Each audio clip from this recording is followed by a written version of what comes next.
Naglalakad ako dito sa sa papuntang terminal baga sa Pilipinas.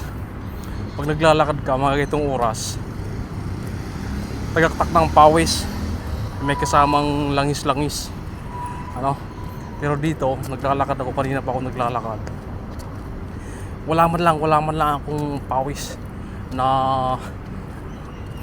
tumatagaktak sa aking katawan, kundi langis lang, hindi ka talaga pinagpapawisan. Malamig yung hangin tapos mainit yung araw. Hindi ako nakaranas ng pagpapawis maliban sa aking kilikili. Naglalakad ako.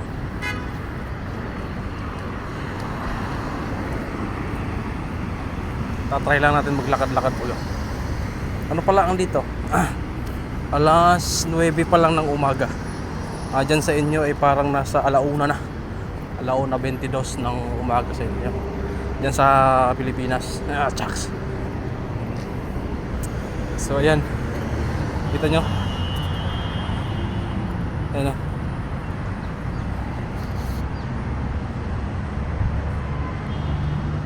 High-rise building.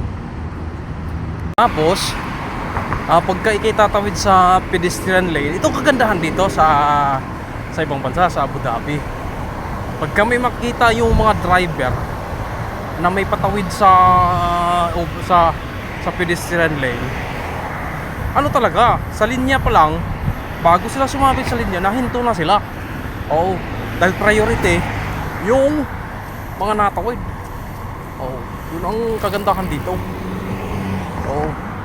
Tsaka dito walang banggaan dito.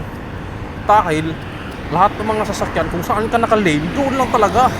Wala silang tinatawag na counter flow. Wala. Talagang maganda rito versus sa atin. Dahil banggaan, walang bikayan,